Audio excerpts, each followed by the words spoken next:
Thank you so much. Yes, my name is Annie Stevens, and I teach percussion in the music department in SOPA. And I was part of this major seed grant from ICAT that was awarded to us for the Memory Palace project. And I'd like to introduce my team members. I'm the only team member that is present this morning, but also with me, Rachel Rue from dance, Audrey Reeves from political science, and Carl Percoda and Charles Dye from cinema. This project ultimately resulted in a weekend of performances in the Cube back in March 15th and 16th. So that was really the big culmination of this project, but there were several events leading up to that performance that I want to share today. And then I also have some performance videos from the live concert that I would like to share. So I just want to give you a timeline of how this all came to be. Back a year ago in the fall, Rachel and I sat down to curate the program. We were thinking of pieces that would work well to add dance to. So one of the pieces that I'll play is actually a piece called Memory Palace by Chris Cerrone. And that piece featured me playing percussion, just a percussion solo, and Rachel choreographed her own solo dance to that. But then we also wanted to find pieces that would work well for our students to participate in this project. It was really important to us that we involve our students. And so we came up with a few pieces that were just written for percussion ensemble that we thought would work well to add dancers to. So these were pieces that the composers had written with no intent on having dance choreographed along with them, but I think in the end it worked out really well. So in January and February of this year, we started our weekly rehearsals with the students. Rachel and I would regularly get together to collaborate, and then in March, a big part of this project was to involve the students from political science. So all of the team members, Rachel, and then also Carl and Charles from cinema, we individually gave lectures to a graduate seminar in the Aspect program, course called The Politics of Memory for graduate students, and they were heavily involved in this in this project in a way where they came and observed our rehearsals, and then ultimately they wrote a really wonderful reflection paper on what they were what they witnessed at the concert, and how politics of memory came into what they were seeing, which was a great discussion that we had with alongside with Audrey Reeves. So yeah, I'll talk a little bit about that in a second. And then during spring break, it was really important that we were able to get into the Cube and use a lot of time in there. I don't think the project would have been as successful as it was had we not had that time, so thank you for affording us the time in the Cube to workshop everything. And Brandon Hale was really very important to this project and the outcome of it. So thank you, Brandon, for all of your tech expertise in making this happen. And then, like I said, we had our performances in the Cube March 15th and 16th. So that was our timeline. And there are several performances of the individual pieces from this concert that we have coming up. So I'm excited to say that things are going to keep going.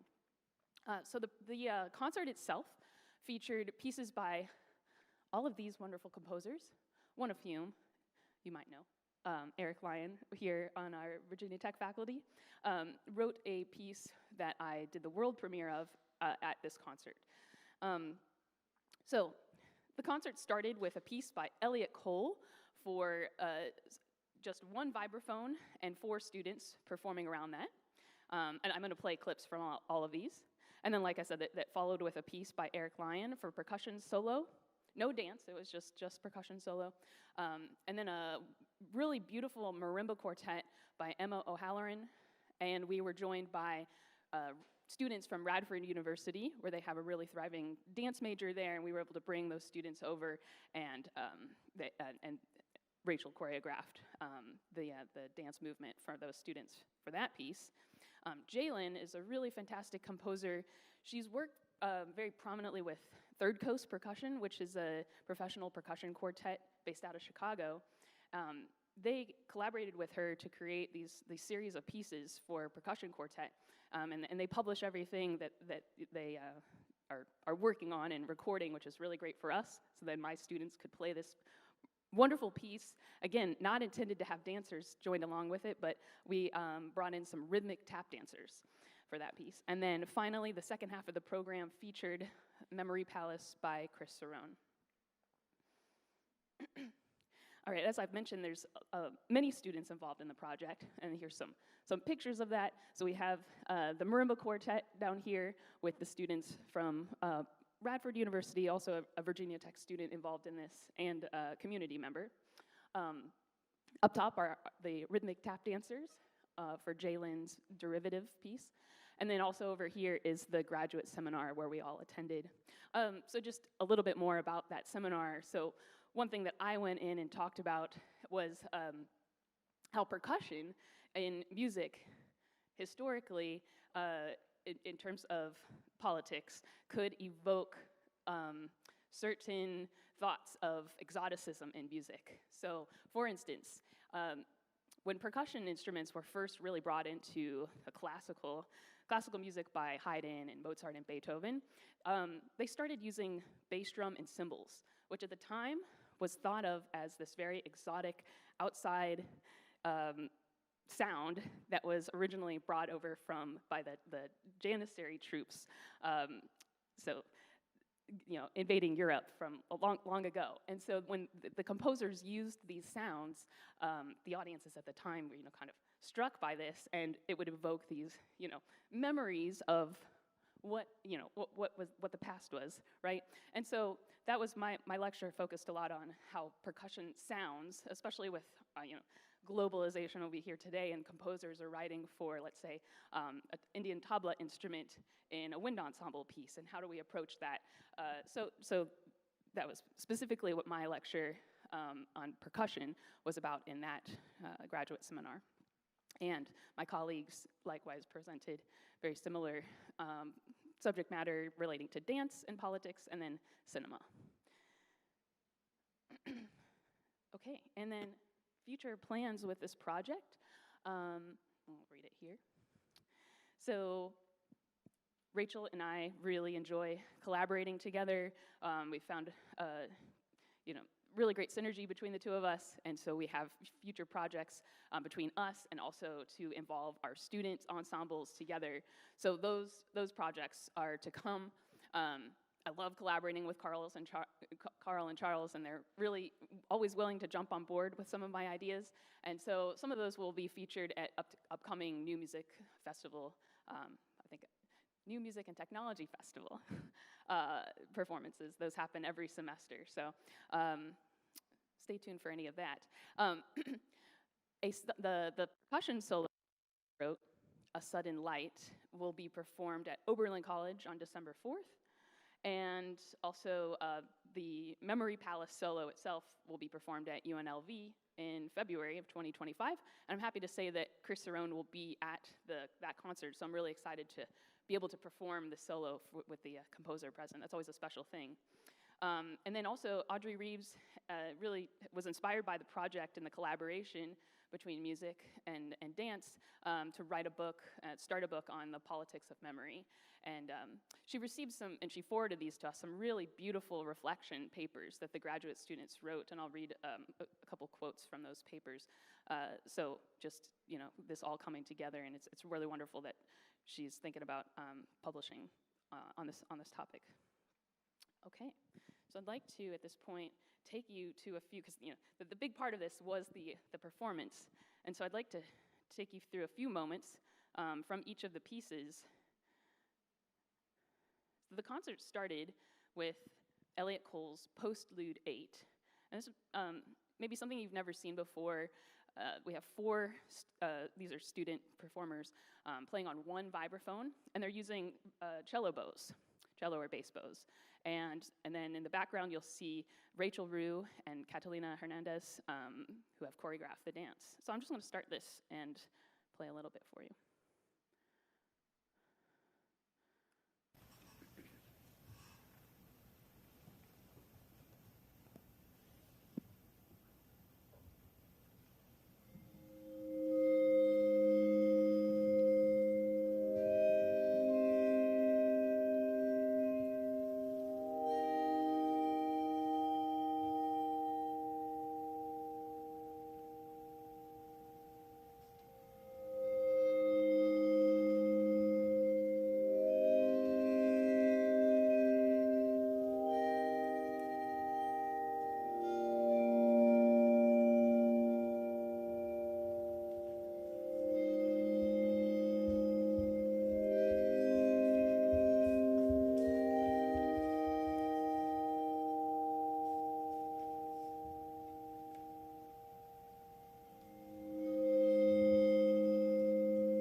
play a few clips of each of these. These are all posted on YouTube if you'd like to check them out later. And this piece went right into the world premiere of A Sudden Light percussion solo by Eric Lyon for electronics and percussion solo. Eric, would you like to say any brief words about this piece? Very, very quickly. Well, first of all, it was an incredible opportunity always to work with Annie. Any composer who's interested in technology is doubly spoiled here at Virginia Tech because you have both the facilities at ICAT, and then you have world-leading performers like Annie. So the piece I made for her, Sudden Light, leaned into Annie's capacity for virtuosity and intensity of performance. And the second idea that we explored, this is very much about the cube, and since the concert was about memory, every acoustic performer knows that the concert hall in which they perform is part of their instrument. And so what I tried to do is make the cube be an instrument as an extension of Annie in a way that's possible with the 140 loudspeaker system in the cube.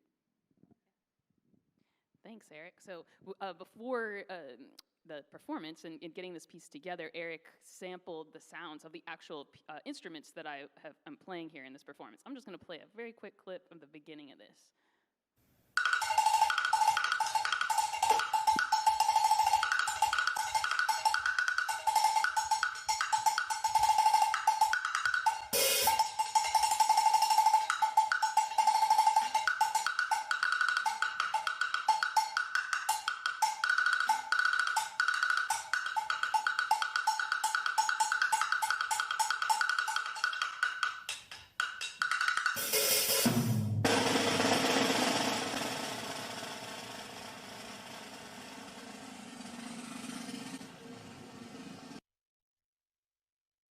And at that moment, you can actually hear where that sampling works, where the recorded snare drum kind of takes over, and that sound swirls around the space, and a lot of that kind of idea is very present in the whole composition. So thank you so much, Eric, for writing that piece for me. I'm excited to perform it again.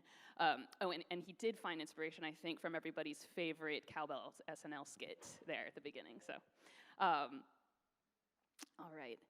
The next piece on the program was Shell by Emma O'Halloran, which the piece itself is, she was envisioning just these abandoned shopping malls and the thought, just, being inside or passing by these places that we all used to frequent back in the day, and that they've turned into other things now, but that's kind of the inspiration for Shell. So in and of itself was really about memory, and I love what these students, they work together with Rachel on the choreography here. So here is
running short on time, and the last thing I want to play from you is a compilation of the the Memory Palace, the big piece on the second half featuring the percussion solo and Rachel's dance. And these are just, it's a 5-movement, 20-minute work, and I've just taken 30-second samples from each piece. So I'd like to play that for you to finish. But I do want to read one of the reflections from one of the papers that was submitted by the graduate students. And she just says in reflection, by weaving together personal stories, political themes, and sensory experiences, Memory Palace serves as a powerful example of how art can be a catalyst for political engagement and activism, inviting audiences to engage with memory as a potent force in shaping beliefs, actions, and aspirations.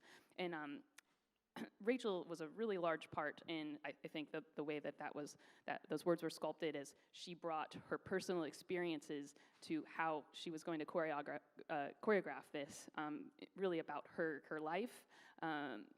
The percussion solo itself, wouldn't tell you that, and it's really what she brought to this experience. So I'm really excited to collaborate with her on this. And so here is excerpts from Memory Palace. Oops.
So thank you so much. In conclusion, I just want to say that I know when the ICAT major seed grants are given out, that Ben is always, say you have to take a risk. And I think, I'm really proud to say I think that's what we did with this project. And I think given the audience reaction, I'm going to say it was successful. I was really excited to do it. So thank you for the support from ICAT, and also Gustavo, who was really integral in making the lighting of this and the projection, as you see here, work out. So thank you so much. Yes. Thank you.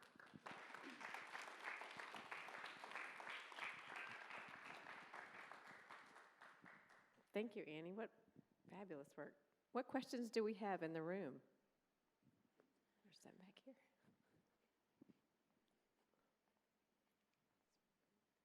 Hi, thank you. I absolutely love the performance, and thank you for this presentation. So my question is, there were all these other composers and pieces in Memory Palace. At what moment did you guys decide to have them in addition to the Memory Palace piece? Yeah, thank you.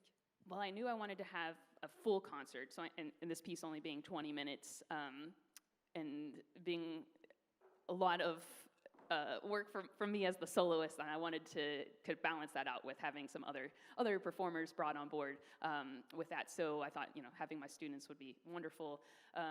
There was a different piece, actually, that Emma O'Halloran we'd commissioned, and I actually just didn't think it fit with the program. So then I switched to another piece that she had written, but that really, worked with the politics of memory theme. So I was really kind of scrutinizing the pieces in that way. So that's kind of how they all came to be. Hi, I remember seeing this advertised and I was away and unfortunately missed it. It looks brilliant, so I'm sorry I missed it. The question is, the Memory Palace is actually a specific memory technique that uses spatialization like the cube and uses objects like instruments and dancers. I'm wondering how you specifically came up with that title for the program.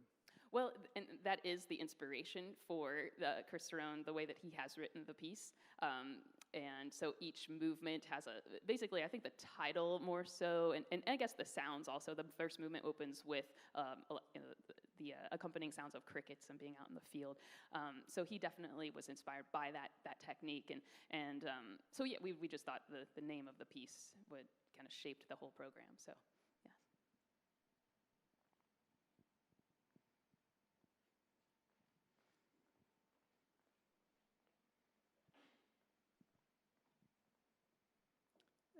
As someone who worked on this in kind of the performance and production side of it, I'm really interested in what were some of the political discoveries that were made with this piece?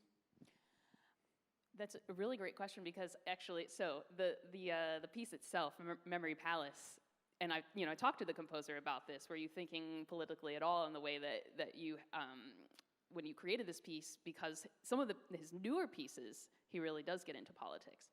But in this particular piece, he hadn't. And, we really wanted to kind of explore this avenue of politics and memory.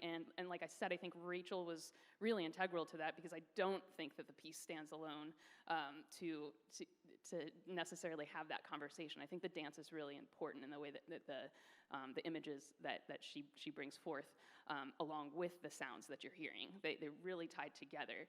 And I think that was really evident in the students that are very, very much studying this topic, and I was reading through their papers that was all coming together. And so I was, it was great to read, and they all came away with very, very different, just different ways of looking at the program from the political side. So.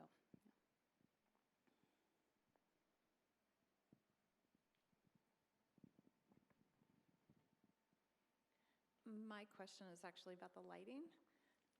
And I've always been fascinated with this idea of lighting the floor and looking and seeing more applications, but I've also always wondered, how do you deal with the shadows and maybe what the actors, dancers, performers are wearing, and does all that play together? It's funny that you mentioned this because Rachel pretty much demanded that I wear white for this performance, and normally I always wear black. So she's like, you gotta find something white. So I did, because moments you didn't see, well, I guess I'm on stage here, but I'm rarely on stage, but just for the moments that I was walking across, she wanted us to be in white for the reflection of the, of the projection. So she would be the one to better answer your question in terms of the movement, but I don't think she found it at all distracting. I don't know if you remember Brandon or Gustavo, if you have anything to add to that from a lighting standpoint. Okay, well, yeah, we didn't find it too distracting, but the actual costumes itself we were very much thinking of that reflection. Well, we are at time, so I want to thank you, Annie, for being here this morning, and thank all of you for being here as well. I hope you've what a great project and inspiring. I hope that you all have a fabulous Friday and weekend. We'll be back here next week with more donuts and coffee. Feel free to continue to enjoy those and continue the conversation. Y'all have a great day.